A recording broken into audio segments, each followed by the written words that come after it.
Letter 2 to Mrs. Seville, England, Archangel, 28th March, 1817. How slowly the time passes here, encompassed as I am by frost and snow. Yet a second step is taken towards my enterprise. I have hired a vessel, and am occupied in collecting my sailors. Those whom I have already engaged appear to be men on whom I can depend, and are certainly possessed of dauntless courage. But I have one want which I have never yet been able to satisfy, and the absence of the object of which I now feel as a most severe evil. I have no friend, Margaret. When I am glowing with the enthusiasm of success, there will be none to participate my joy. If I am assailed by disappointment, no one will endeavor to sustain me in dejection. I shall commit my thoughts to paper, it is true, but that is a poor medium for the communication of feeling. I desire the company of a man who could sympathize with me, whose eyes would reply to mine. You may deem me romantic, my dear sister, but I bitterly feel the want of a friend. I have no one near me, gentle yet courageous, possessed of a cultivated as well as of a capacious mind, whose tastes are like my own, to approve or amend my plans. How would such a friend repair the faults of your poor brother? I am too ardent in execution and too impatient of difficulties. But it is still a greater evil to me that I am self-educated. For the first 14 years of my life I ran wild on a common, and read nothing but our Uncle Thomas's books of voyages. At that age, I became acquainted with the celebrated poets of our own country, but it was only when it had ceased to be in my power to derive its most important benefits from such a conviction that I perceived the necessity of becoming acquainted with more languages than that of my native country. Now I am 28, and am in reality more illiterate than many schoolboys of 15. It is true that I have thought more, and that my daydreams are more extended and magnificent, but they want, as the painters call it, keeping, and I greatly need a friend who would have sense enough not to despise me as romantic, and affection enough for me to endeavor to regulate my mind.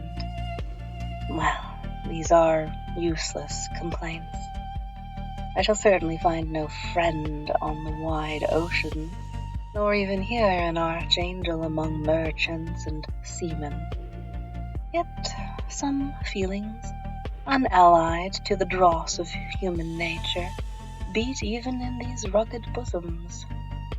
My lieutenant, for instance, is a man of wonderful courage and enterprise. He is madly desirous of glory, or rather, to word my phrase more characteristically, of advancement in his profession. He is an Englishman, and in the midst of national and professional prejudices, unsoftened by cultivation, retains some of the noblest endowments of humanity. I first became acquainted with him on board a whale vessel. Finding that he was unemployed in the city, I easily engaged him to assist in my enterprise. The master is a person of an excellent disposition, and is remarkable in the ship for his gentleness and the mildness of his discipline. This circumstance, added to his well-known integrity and dauntless courage, made me very desirous to engage him. A youth passed in solitude, my best years spent under your gentle and feminine fosterage, has so refined the groundwork of my character that I cannot overcome an intense distaste to the usual brutality exercised on board ship. I have never believed it to be necessary, and when I heard of a mariner equally noted for his kindliness of heart and the respect and obedience paid to him by his crew, I felt myself peculiarly fortunate in being able to secure his services. I heard of him first in rather a romantic manner, from a lady who owes to him the happiness of her life. This is his story. Some years ago, he loved a young Russian lady of moderate fortune, and having amassed a considerable sum in prize money, the father of the girl consented to the match.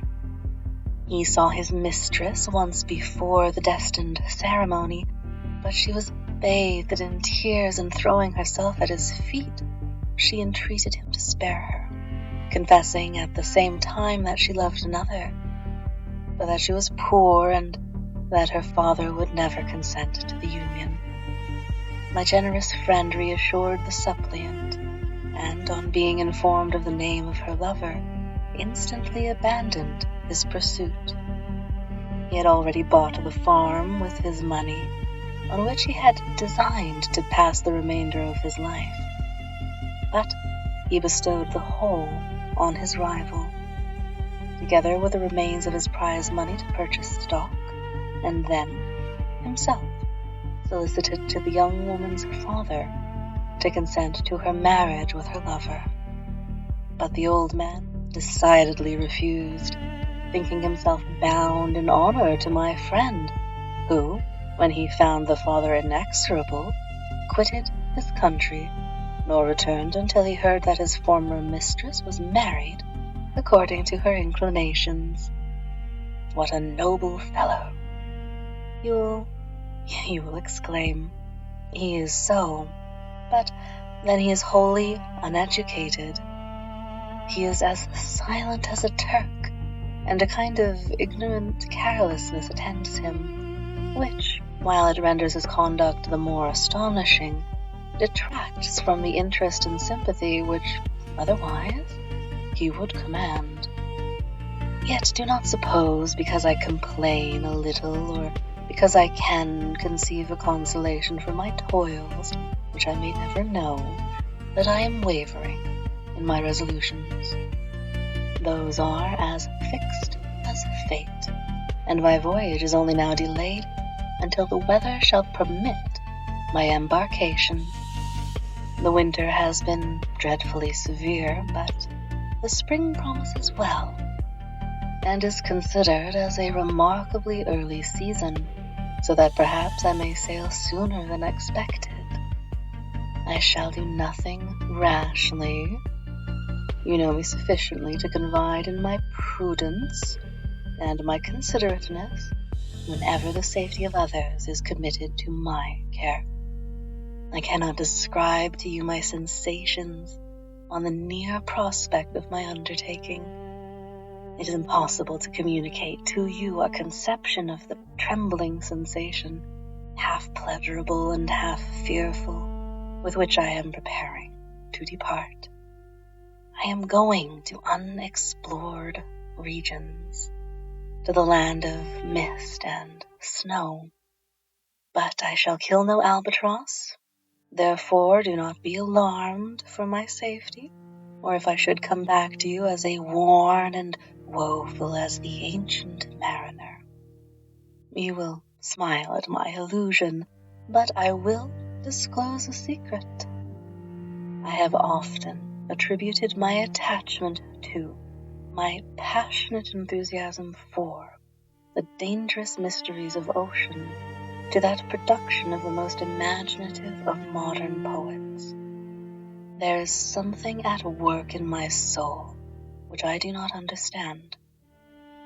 I am practically industrious, painstaking, a workman to execute with perseverance and labor. But besides this, there is a love for the marvelous, a belief in the marvelous, intertwined in all of my projects, which hurries me out of the common pathways of men, even to the wild sea, and unvisited regions that I am about to explore. But to return to dearer considerations, shall I meet you again after having traversed immense seas and returned by the southernmost cape of Africa or America?